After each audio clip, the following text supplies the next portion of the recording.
El día de hoy vamos a hablar sobre cuadro clínico, seguidamente hablaremos sobre el diagnóstico, el tratamiento y finalmente vamos a hablar sobre casos clínicos, que básicamente estos casos clínicos tienen la característica de razonar, no son tan complicados que sean, ¿no? Bueno, vamos a comenzar rápidamente. Hablaremos en primer lugar sobre el cuadro clínico. Muy bien, el cuadro clínico en ascariasis es variada. Las manifestaciones observadas por Ascaris lumbricoides, en muchos casos pueden no existir síntomas, pero para un mejor estudio, estas la hemos tratado de agrupar en diferentes partes, se podría decir. En primer lugar, en las formas, en el cuadro clínico, en las formas respiratorias y alérgicas. Muy bien, en este cuadro clínico ocurre después de la infección. Es la primera manifestación clínica que nosotros vamos a observar. Suele aparecer, como ahí nos indica, de 1 a 2 semanas después de la ingesta de huevos. Y los síntomas ocurren mientras se va a producir la diseminación, que básicamente consiste en la producción o la migración de las larvas a través del aparato respiratorio. Muy bien, el órgano diana, se podría decir en otras palabras, que nos interesa es el pulmón. En el pulmón se va a producir toda la diseminación y todo el cuadro clínico. Y pues, ¿en qué consiste? Empezamos. En las formas, las características de estas formas, de este cuadro clínico, a nivel de las vías respiratorias son leves, pasan desapercibidas, se confunde con una infección respiratoria que puede ser de otro origen. También las larvas, la característica es que las larvas van a romper los capilares pulmonares y las paredes alveolares, dando lugar a hemorragias y eosinofilia local y periférica. Hay que tener mucho en cuenta esta palabrita, eosinofilia, pues básicamente se podría decir que es la parte primordial en esta parte, que es la eosinofilia. Más adelante vamos a ver en qué consiste y qué es también la eosinofilia pulmonar. Muy bien, todo va a empezar con una invasión larvaria de mayor intensidad, el cual se va a manifestar en un primer estadio con tos, expectoración y fiebre. A este nivel es difícil hacer el diagnóstico, pues necesitamos más manifestaciones y es por eso que se va a presentar eosinofilia y manifestaciones alérgicas. Muy bien, ¿qué es la eosinofilia? En palabras sencillas, la eosinofilia es cuando existe una gran cantidad de eosinófilos que se pueden encontrar en un lugar específico del organismo, en este caso, en el pulmón. ¿Y a qué se debe? Es la gran pregunta. Pues si nosotros observamos eosinofilia, puede deberse por una enfermedad parasitaria o fúngica. Y también va a existir una eosinofilia pulmonar, que básicamente se va a agrupar entidades como infiltrados pulmonares y un incremento de eosinófilos, el cual el incremento de eosinófilos va a ser un marcador útil para nosotros dar nuestro diagnóstico. Pero no solamente va a existir un incremento de eosinófilos, también va a existir incremento de células inflamatorias, también incremento de neutrófilos, macrófagos y en muchos casos de linfocitos. El incremento de todas estas células van a ser los responsables de causar la lesión a nivel pulmonar. Muy bien, con respecto a las manifestaciones alérgicas, solamente hay que recordar que es común la de tipo asma tiforme. Y es necesario hablar del síndrome de Loeffler. Y a este nivel podemos decir que el síndrome de Loeffler la van a producir tanto este parásito Ascaris lumbricoides, como en muchos casos también lo va a producir los tricocéfalos, que es otro tipo de parásitos. Y se va a causar en caso de Ascaris porque va a existir una hipersensibilidad. Y es necesario tener en cuenta estos detalles, estas características del síndrome de Loeffler. En primer lugar, cuadro respiratorio agudo, febril o con fiebre, tos espasmódica, abundante expectoración. A este nivel nos dicen, ¿no?, que la expectoración en muchos casos puede ser hemoptoica, pero ¿qué se entiende por hemoptoica?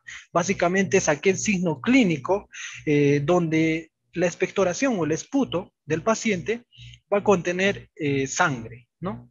Por otro lado, se va a observar también estertores bronquiales a la auscultación pulmonar y básicamente estos estertores se va a dar en el paso del aire por los alvéolos y pues se caracteriza porque son pequeños ruidos chasqueantes, burbujeantes, perdón, o estrepitosos en los pulmones.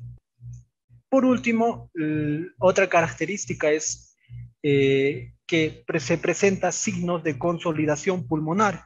Estos signos de consolidación pulmonar a nosotros nos va a indicar que puede ser que exista una neumonía de tipo atípico.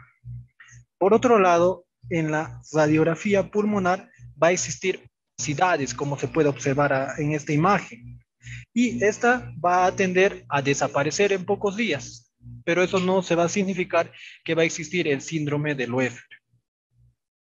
Muy bien, continuamos.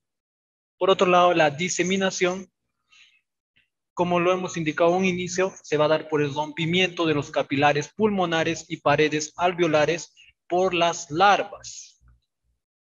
Y va a existir dos manifestaciones, hemorrágicas y otra vez la eosinofilia. Es por eso que hay que tener en cuenta esa palabrita, ya hemos explicado.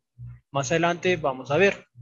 Acá nos plasma la diapositiva una biopsia pulmonar donde podemos observar eosinófilos, que son estos puntitos chiquititos, son los eosinófilos junto a histiocitos, y nos podemos percatar que hay bastantes. Entonces, esta lámina podemos indicar que es de un pulmón que básicamente está sufriendo eosinofilia. Muy bien, continuamos con el cuadro clínico a nivel intestinal, que básicamente se va a dar por un parasitismo eh, intenso, ¿no? Y eso va a desencadenar la irritación mecánica. ¿Pero qué es la irritación mecánica? Esta irritación mecánica se va a dar gracias a que los parásitos adultos se alojan en las paredes del intestino delgado. Se pueden alojar tanto por contacto y también por presión. Y las causas de la irritación mecánica pueden ser dolor abdominal difuso, diarrea, meteorismo, náuseas, vómito. De todas estas manifestaciones, el que debemos de considerar y es el más frecuente es el dolor abdominal difuso, que básicamente nos puede indicar a nosotros una gastroenteritis infecciosa y no infecciosa, o también una obstrucción intestinal, también una peritonitis, y pues a la par se va a asociar con lo que ya hemos mencionado, diarrea, meteorismo, náuseas, vómito, y pues ahí podemos observar algunas imágenes. Por otro lado, es necesario hablar de las infecciones severas, que básicamente se va a manifestar con un abombamiento del abdomen, o también se le conoce como distensión abdominal. Esta distensión es una afección en la que el abdomen se siente lleno y apretado. El abdomen también puede lucir hinchado o distendido, como en estas imágenes. Vamos a observarlo, vamos a agrandarlo un poco. Acá podemos observar cómo el paciente tiene el abdomen distendido o hinchado, ¿no?, lleno. Entonces, esto a nosotros nos va a permitir decir que existe una infección severa por ascariasis.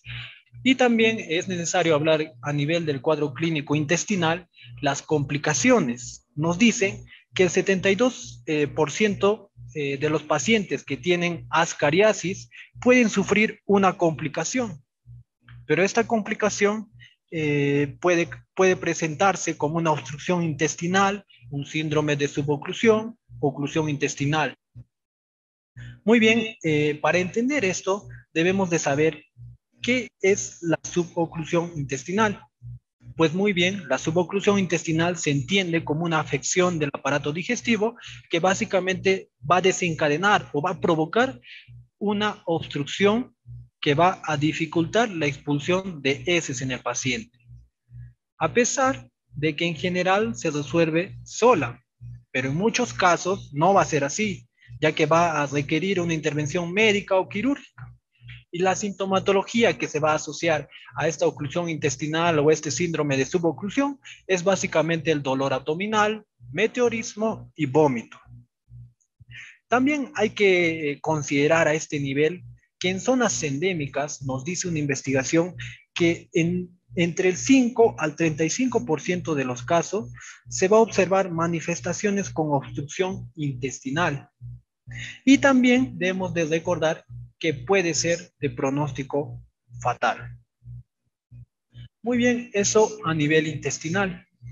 Y pues acá nos plasman unas imágenes donde podemos observar cómo básicamente se obstruye el intestino.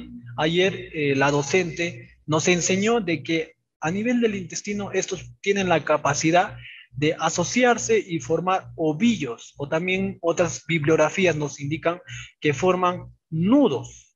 Y entonces, básicamente, así se va a formar la complicación a nivel intestinal. Muy bien, ahora vamos a hablar sobre la migración parasitaria. Esta puede desencadenarse sin causa alguna. En muchos casos también puede desencadenarse por fiebre, como nos indica acá, también por anestésicos o por una mala administración de antihelmínticos. Este cuadrito es como un mini resumen que hay que considerar. La migración se puede dar a nivel de vías biliares, a nivel hepático, vías digestivas ascendentes, a nivel circulatorio y a nivel neurológico. Muy bien, vamos a hablar de la migración por vías biliares.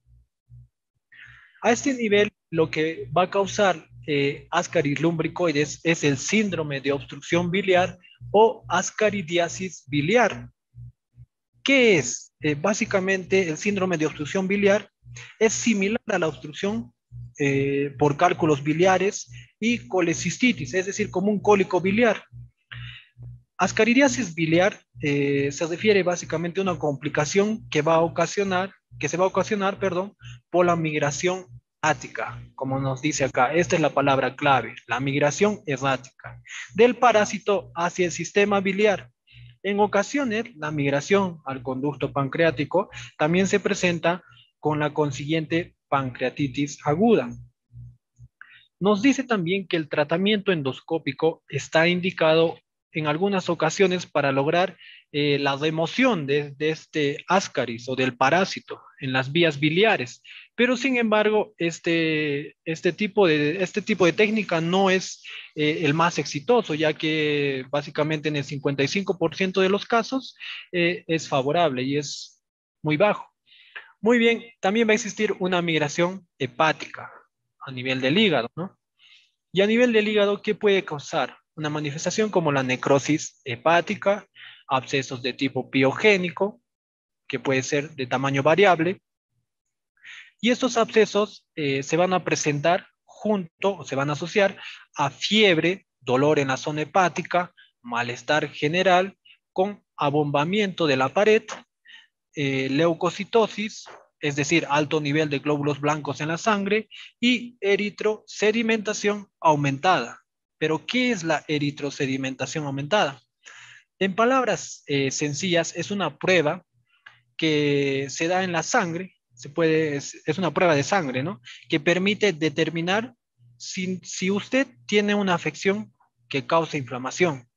Es decir, si es alta o aumentada, se entiende como un cuadro inflamatorio. Pero si es baja, pues no es un cuadro inflamatorio, no es básicamente es eso, la eritrosedimentación aumentada. Por otro lado, puede causar un granuloma de cuerpo extraño o granulomatosis. Esto es cuando el parásito hembra libera huevos, los cuales se diseminan en el parénquima hepático. Por otro lado, va a existir una migración digestiva por vías digestivas ascendentes. Estas van a causar vómitos y en muchos casos va a existir una eliminación por boca o nariz o diseminación a las vías respiratorias donde ocasiona efectos de cuerpo extraño. El paciente tiene la sensación de que tiene un cuerpo extraño dentro y pues esto es lo importante a este nivel, a nivel de las vías digestivas ascendentes, que nos dice en casos de hernias, el parásito tiende a salir a través de este. Y pues es cierto, cuando el paciente tiene hernias, tanto intestinales, o puede ser inguinales también, o fístulas, el parásito tiende a salir a través de estos orificios. A nivel de la migración circulatoria, pues esto va a ser menos frecuente, pero les va a permitir a este parásito llevar, ser llevadas, perdón, a órganos para desencadenar la formación de granulomas. Y estos granulomas comúnmente se va a formar a nivel del sistema nervioso central y ojos. Por otro lado, la migración neurológica. ¿Qué nos dice? Nos dice que va a causar una sintomatología, eh, como su propio nombre dice, neurológica, pero el más característico va a ser las convulsiones, ¿no? Y bueno, ahora vamos a analizar unas imágenes. Esta imagen, por ejemplo. Acá vamos a observar el parénquima hepático y la localización de un parásito, la flecha, es quien señala al parásito, este es Láscaris, en el conducto hepático. Y estamos en una localización intrahepática. Acá podemos observar cómo el parásito está obstruyendo la vía hepática. En esta imagen vamos a observar el granuloma de cuerpo extraño. Podemos observar acá al huevo, y este es el espacio entre el tejido y el huevo, que básicamente es el artificio de la preparación histológica. Por otro lado, observamos el absceso hepático. Acá podemos observar cómo se está necrosando el hígado por la presencia de Ascaris adultos. Y acá en esta imagen podemos observar, en primer lugar, una hernia inguinal y vemos cómo el parásito tiende a salir. Lo que nos indica acá, nos dice, ¿no? Que en caso de hernias el parásito tiende a salir a través de este. Y si es verdad, mira, acá es una imagen real y vemos cómo el parásito está saliendo por este. Muy bien, continuamos. También va a existir un cuadro clínico a nivel nutricional y de rendimiento escolar. Ya al hablar de rendimiento escolar, sabemos que el grupo etario son los niños. Y pues en niños va a interferir con la nutrición mediante dos mecanismos este parásito. Mediante la disminución de la ingestión de alimentos porque va a producir anorexia. Y el otro mecanismo es mediante la disminución de la utilización de carbohidratos, grasas y proteínas por consumo de estos elementos por los parásitos y pérdida en el intestino por vómito o diarrea. Muy bien, ambos mecanismos causan efectos dañinos y este efecto dañino va a ser mayor en preescolares y escolares desnutridos por falta de aporte alimenticio. Y pues frente a esto, muchos investigadores han tratado de hacer estudios, los cuales los más relevantes son los estudios que se realizaron en Guatemala, Indonesia y en Malasia. De estos tres estudios, dos variables.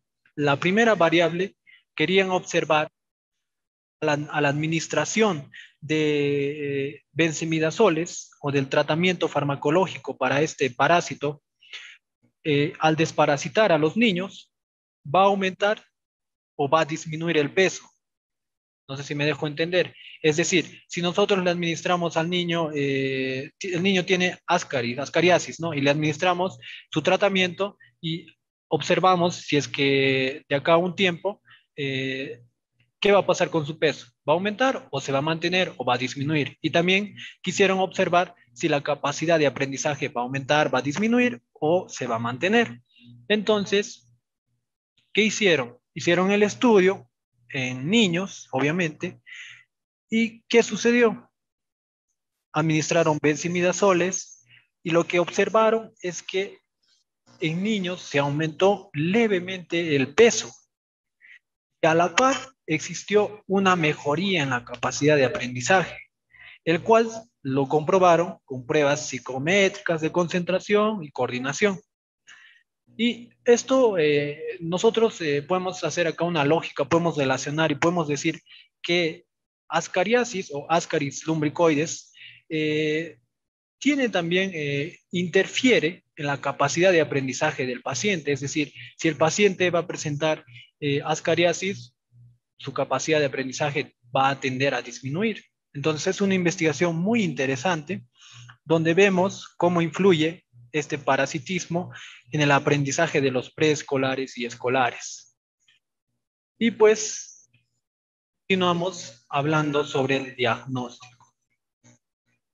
En el diagnóstico vamos a hablar de tres técnicas: el examen microscópico, la identificación de parásitos adultos y las imágenes radiológicas. Obviamente que hay más pruebas, ¿no? Pero estas son las principales, las que debemos de considerar por su utilidad, su método y algún tipo de alcance. Obviamente también presentan desventajas. Y muy bien, vamos a empezar hablando sobre el examen microscópico. Esta prueba tiene la capacidad de detectar huevos de Ascaris lumbricoides en materias fecales. Esto lo podemos detectar a los 40 días. El recuento de huevos por gramos determinará la intensidad de la infección. Esa es la palabra clave. Con este examen vamos a determinar la intensidad de la infección. Es decir, la relación es de la siguiente manera. Si en los recuentos de huevos existe mayor cantidad de huevos por gramos, obviamente va a existir una mayor intensidad. Entonces, es decir, hay aumento y hay aumento de intensidad también. Entonces, podemos decir que el recuento de huevos por gramos es directamente proporcional a la intensidad de la infección. Para eso hay que recurrir al recuento de huevos y hay que tener mucho en cuenta esta tablita, ¿no? Nos dice que una infección leve se va a decir que es leve cuando es menor a 5.000 huevos por gramo. Va a ser una infección mediana cuando va a existir de 5.000 a 50.000 huevos por gramo e intensa cuando va a existir mayor a 50.000 huevos por gramo. Esto es con respecto a los huevos, pero en muchos casos se va a requerir el recuento de parásitos. ¿Y qué hacemos? Básicamente sacamos la cantidad de huevos y lo dividimos entre 2.000, ¿no? Esa es la formulita gracias a la norma de la Organización Mundial de Salud. Pero bien, acá creo que por simple razonamiento nos preguntamos, ¿no? Y decimos, ¿qué pasa si va a existir parásitos machos o hembras inmaduras que no van a tener la capacidad de liberar huevos? Porque acá nos habla en el examen microscópico que básicamente se habla de recuento de huevos, pero si tenemos un parásito que no va a producir huevos, una hembra que no produce huevos, ¿qué pasa? Lo que va a pasar es que el examen coprológico microscópico va a ser negativo, obviamente, aún si va a existir ascariasis. Entonces, esa es la desventaja de esta técnica, ¿no? Del examen microscópico. Muy bien, por otro lado, nos hablan de la identificación de parásitos adultos. Como su propio nombre dice, ¿no? Permite la identificación de Ascaris lumbricoides, que los pacientes muchas veces lo van a observar. Y pues el método básicamente se recuenta en observar las características morfológicas. Eso hay que tener mucho en cuenta. En la anterior prueba, intensidad de la infección.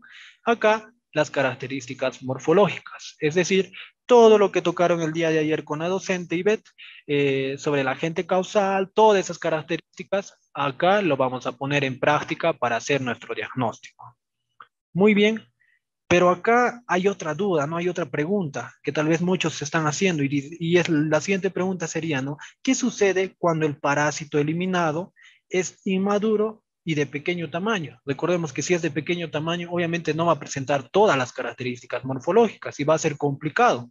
Puede existir un diagnóstico cruzado, podemos decir que es, no sé, un tricocéfalo, podemos decir que es un enterobius, ¿no? Entonces se va a hacer complicado. ¿Qué hacemos a ese nivel cuando el parásito es inmaduro? Básicamente, cuando el parásito es inmaduro, no nos hay que fijar en todas las características morfológicas, solamente nos fijamos en una característica morfológica que es propia de este parásito, y es que el extremo anterior, como bien recordemos, lo que hemos tocado el día de ayer, presenta, ¿no?, tres labios orales. Y pues en los parásitos inmaduros también va a presentar el extremo anterior, esos tres labios orales. Entonces hay que buscar esa característica, ¿no? Y bueno, por otro lado, el diagnóstico por imágenes radiológicas nos va a permitir a nosotros observar la presencia de Ascaris lumbricoides, pero mediante medios de contraste. Muy bien, este método se puede realizar tanto en radiografías simples de abdomen o del tracto intestinal. Pero ¿cómo funciona? No nos preguntamos. Básicamente, imaginemos que la palomita es el parásito, ¿no? Nosotros le damos maíz a la paloma y la paloma lo va a ingerir, obviamente, porque es su alimento. En caso de este tipo de diagnóstico, el maicito sería el medio de contraste, el cual se lo va a ingerir el parásito, ¿no? Y esto nos va a permitir a nosotros observar visiblemente en radiografías, como colangiografías o ecografías, al parásito y nos va a contribuir a un mejor diagnóstico, tanto, por ejemplo, en ascariasis hepatobiliar o pancreática. Y, por ejemplo, mira, acá en esta imagen, vamos a ampliar un poquito. En esta imagen es de tipo radiológica, ¿no? Entonces, acá nos permite ver mediante este medio de contraste que ha ingerido ese parásito, nos permite ver a de simple facilidad al parásito, ¿no? Acá observamos al parásito, su conformación y cómo está ubicado. Y esas pruebas no lo hacen, pero con esta sí. Entonces, básicamente es eso. Por otro lado, acá nos muestran otras imágenes, ¿no? Que básicamente esto ya no es el intestino, como acá pudimos observar. Eso ya es a nivel de las vías biliares. Y a nivel de las vías biliares, igual, el parásito ingiere el medio de contraste y observamos acá cómo se visibiliza el parásito por sí solo. Observamos cómo está visibilizado. Y bueno, eso es el diagnóstico. Ahora vamos a hablar sobre el tratamiento. Muy bien, el tratamiento básicamente es hablar sobre los antihelmínticos, de preferencia los benzimidazoles. Son los medicamentos, se podría decir, más efectivos junto al palmoato de pirantel e ivermectina.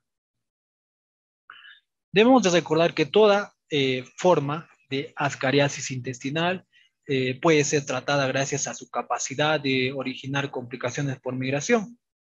Y muy bien, los benzimidazoles debemos de recordar que son los derivados de los imidazoles y son albendazol, mebendazol y flubendazol. El albendazol debemos de administrarlos a 400 miligramos en una dosis única, mebendazol 100 miligramos 2 veces por día o 500 miligramos en una dosis única. Por otro lado, flubendazol 300 miligramos por día por 2 días o 500 miligramos por dosis única. Acá podemos observar la presentación de cada medicamento. También podemos decir como una característica de este grupo de medicamentos que cuando nosotros los vamos a administrar al paciente, los parásitos van a tender a salir. Es decir, los parásitos van a salir del organismo, se van a eliminar. Y muchas veces se pueden eliminar vivos. Pueden ser eliminados por la boca, por la nariz. Por otro lado, otra característica es también que en caso de las mujeres, el riesgo es menor si se administra el tratamiento después del primer trimestre de embarazo. Por otro lado, otros medicamentos son como el pamato de pirantel, que básicamente lo podemos administrar 10 miligramos por kilogramo en una dosis única.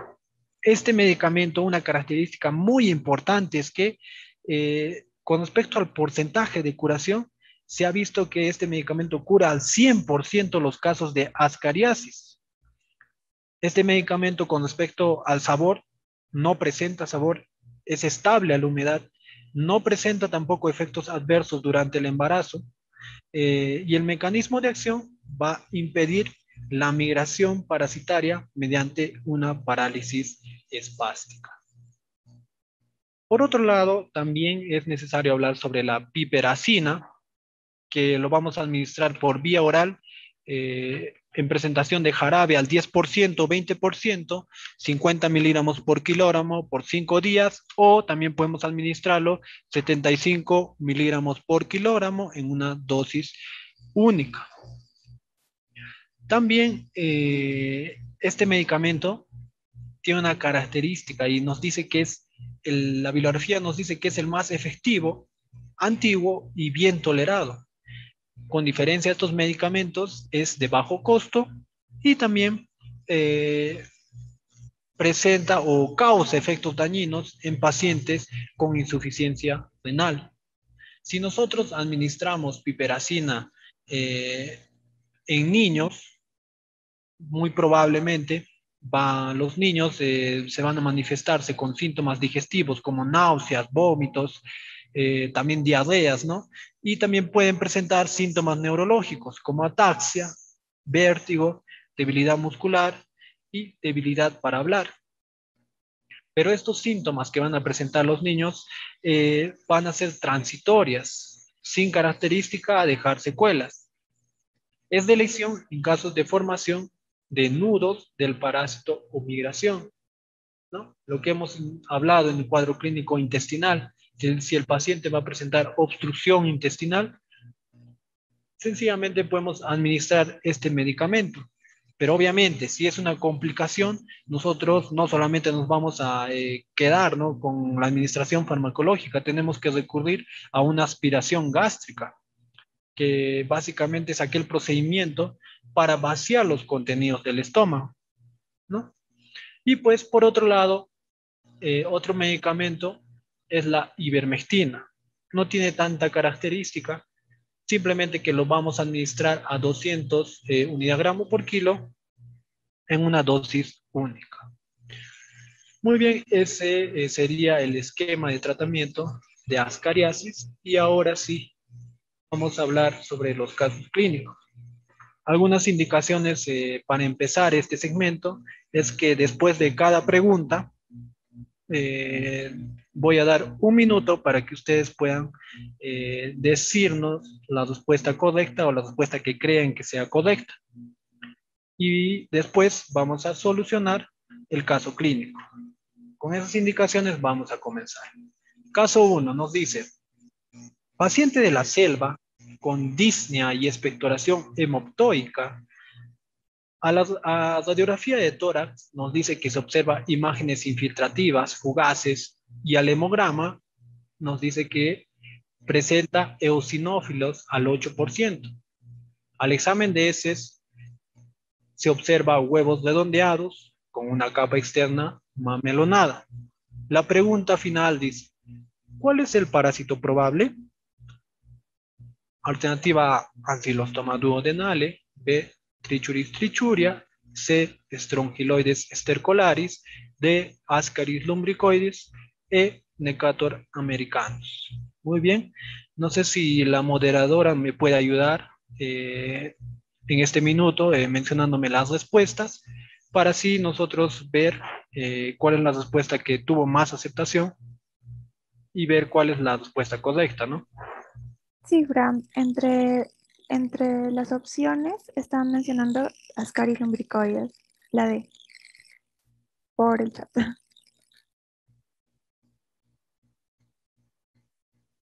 Ya, esperamos un ratito más, que otras respuestas más quizás tengan.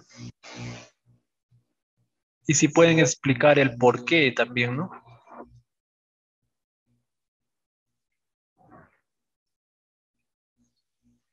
Muy bien, ya vamos a darle la solución. En primer lugar, vamos a considerar tanto el hemograma y el examen de heces, es decir, el examen coprológico también, ¿no? Y bien, acá vamos a analizar lo que nos dice el enunciado. Nos dice hemograma eosinófilos al 8%. Al inicio del cuadro clínico, al hablar de el cuadro clínico a nivel de las vías respiratorias, hemos dicho que hay que recordar bastante en ascariasis la eosinofilia, ¿no? Hemos dicho, por eso es que nos resalta, vamos a ver por qué. Y también nos resalta que al examen coprológico se observa huevos redondeados con capa externa mamelonada. Básicamente, esta característica es lo que hablaron ayer en agente causal de los huevos, ¿no? Y bueno, recordamos que los eosinófilos en sangre, los valores relativos o el valor normal es de 1% al 5%, pero el enunciado nos plasma 8%. Entonces, ¿qué podemos decir? Que hay eosinofilia. Y la eosinofilia se causa, una de dos, puede ser, se ha causado por parasitismo o por una infección de hongos, ¿no? Y, pero acá no puede ser de hongos porque nos hablan de huevos. Nos hablan de huevos y podemos observar acá los huevos. No sé si alguien reconoce, por ejemplo, este huevo en los comentarios de qué parásito es ese huevo. Muy En bien, el chat mencionan trichuri. sí, exacto. Trichuris, trichur o tricocéfalos, ¿no? Básicamente el reconocimiento primordial es obviamente los tapones, ¿no? Es la característica única de este parásito. Muy bien, vamos a analizar una por una. En primer lugar, el ancilostoma duodenale con respecto a los huevos. No puede ser este, ¿por qué? Porque los huevos de las uncinarias no son distinguibles en la tierra a simple vista y presentan una membrana única y muy uniforme. Tiene una forma ovalada y va a pasar lo mismo en caso de las uncinarias de Necator americano. Muy bien, este es el huevo, ¿no? Vamos a observar cómo presenta una membrana única y muy uniforme. Por otro lado, ya creo que no es necesario hablar sobre Trichuris trichuria, pero para los que aún están en proceso de aprender, es necesario conocer que este huevo de la Trichuris trichuria es de un nemátodo y tiene la característica de presentar doble membrana en forma cilíndrica y tiene dos tapones a los extremos. Esa es la característica. Por otro lado, nos habla de estrongiloides estercolaris, que es este huevo de acá. No puede ser este huevo porque la presencia de huevos en materia fecal es muy rara y solo acontece en casos de que exista una diarrea muy intensa y sus huevos se observan mediante biopsia intestinal o se puede realizar también un sondaje duodenal, pero no un examen coprológico como nos indica el enunciado. Por otro lado, nos habla de Necator americanos. Ya lo hemos explicado al inicio. Es otro, junto con ancilostoma, forman el grupo de las uncinarias y estos huevos tienen una membrana única, como se puede observar acá. Pero sin embargo, Ascaris lumbricoides, recordando la ponencia del día de ayer, sí presentan una membrana mamelonada externa. Obviamente, si se habla de externa, presenta otras membranas, y pues sí, presenta una membrana interna, media y externa, tres membranas, pero la externa es la que es mamelonada. También a esta externa se le va a conocer como la capa albuminoide. Y básicamente esa es la respuesta correcta. Ascaris lumbricoides, la respuesta D. Muy bien a todos los chicos que dijeron Ascaris lumbricoides, felicitaciones. Vamos a continuar con el siguiente caso clínico. Caso 2. Nos dice, niño de 18 meses, nacido, elimina en heces un gran gusano que se asemeja a un gusano de tierra. Y la pregunta nos dice, ¿cuál es el diagnóstico probable? A. Enterobius vermicularis. B. Ascaris lumbricoides. C. Toxoplasma gondii. D. Plasmodium falciparum. E. Necator americanus. Muy bien, doy un minuto para observar sus respuestas. ¿Qué respuestas creen que son la correcta?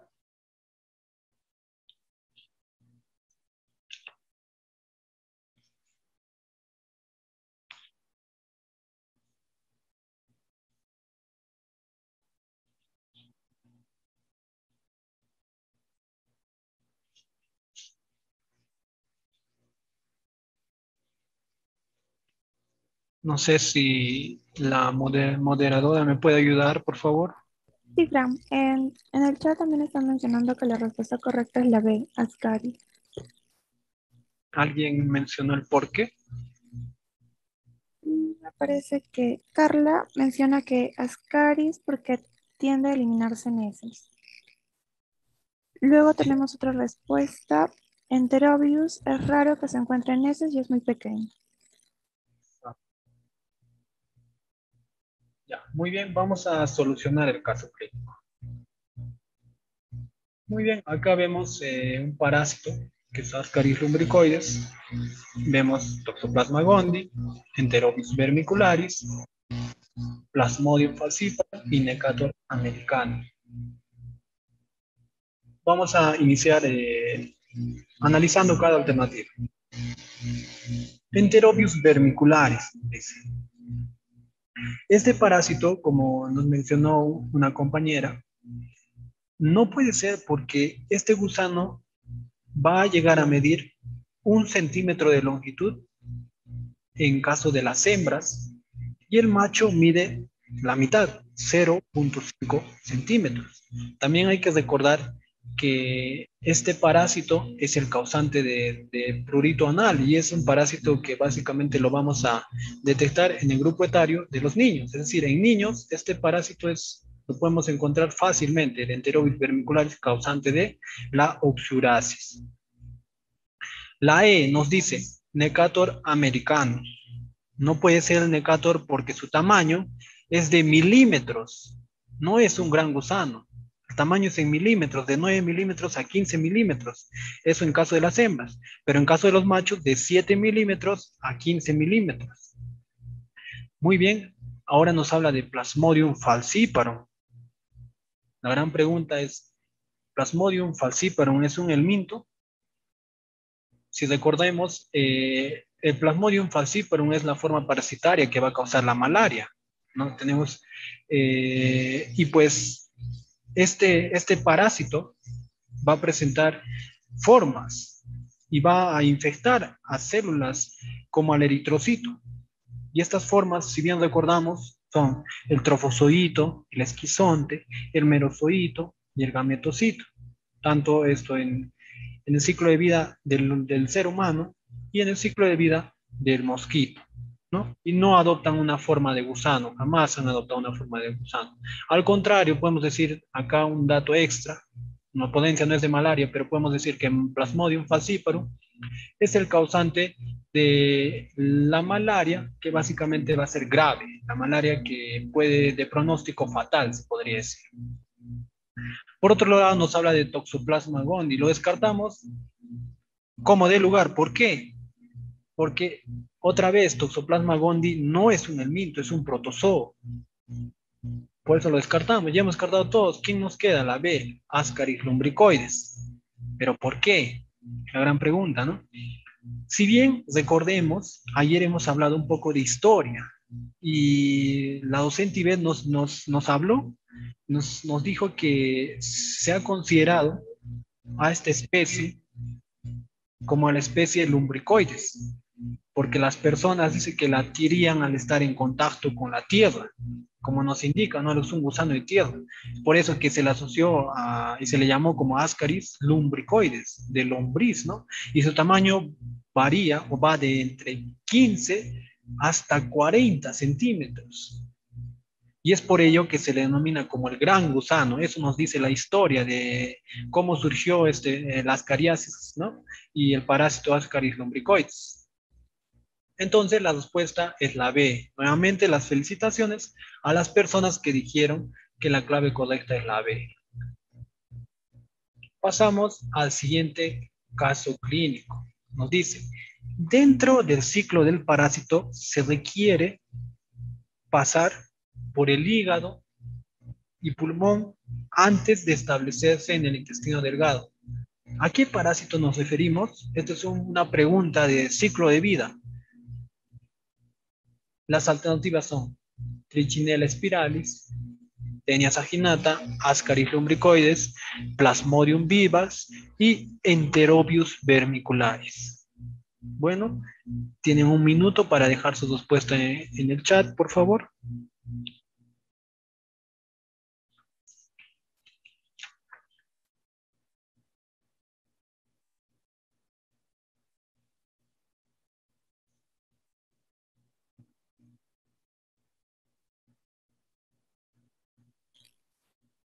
En el chat están mencionando la respuesta de la letra C, Ascaris lumbricoides.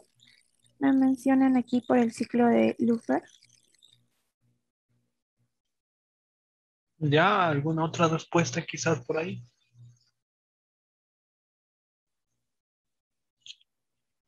No, después todos coinciden con la letra. Ah, pero aquí hay una respuesta, a ver, permítanme. Eh, ay, ya, Ascaris sale del intestino para ir al hígado, luego va por la vena porta y después al corazón. Ángel nos envía esta respuesta. Muy bien, esa respuesta está excelente. Vamos a ver por qué, ¿no? Vamos a hablar por cada opción, vamos a descartar. Dice Trichinella spiralis.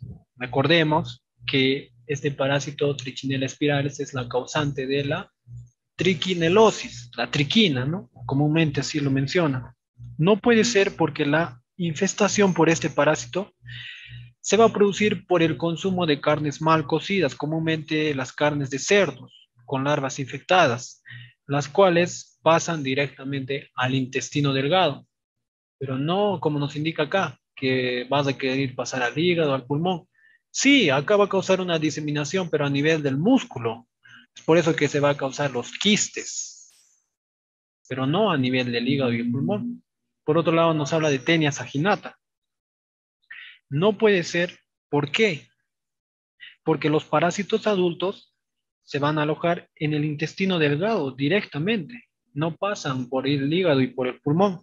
También hay que recordar este nivel que Taenia saginata tiene en su ciclo de vida como huésped intermediario a los animales vacunos, lo que no pasa con Tenia sol.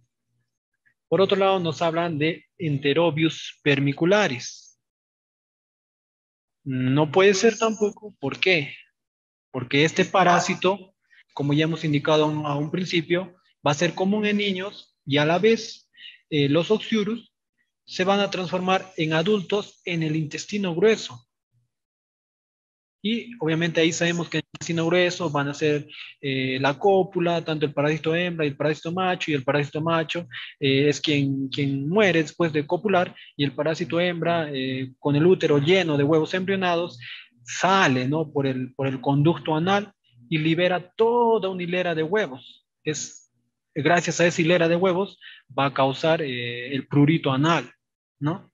Y estas se van a adherir, nos dicen, por una sustancia y todo el proceso, ¿no? Entonces, pero eso, todo ese proceso, toda esa cópula, van a habitar esto en el intestino grueso y también en el conducto anal, pero no en el hígado y en el pulmón. Por otro lado, Plasmodium vivax obviamente lo descartamos a primera vista. ¿Por qué? Porque este parásito va a ser causante de la malaria y va a parasitar a las células anucleadas, a los eritrocitos, básicamente, y es la causante de la fiebre terciana benigna, recordemos. Y obviamente la respuesta correcta es la C, ¿no? De Ascaris lumbricoides. Como dicen, ¿no? La C nunca falla. Y bueno, eso es todo, chicos. De verdad, es un gusto para mi persona y para la docente Iber poder transmitirles lo poco que nosotros aprendemos y siempre de manera muy humilde. Muchas gracias por atendernos, por prestarnos atención. Nos pueden encontrar en Instagram como capol-for-med. Estamos también en Facebook, donde subimos básicamente cosas de investigación y pues también hay que agradecer a la SOCIEM, UCB Trujillo, Sociedad Científica de Estudiantes de Medicina y todos sus comités por abrirnos las puertas y pues por permitirnos siempre ayudar a la educación médica. Por otro lado, también agradecer a AMIR, MD Search Academy, Judox, Libros Amazonas y GMED, nuestros auspiciadores, ¿no? Y bueno, eso sería todo de mi parte. Muchas gracias nuevamente y nos vemos en una próxima ponencia.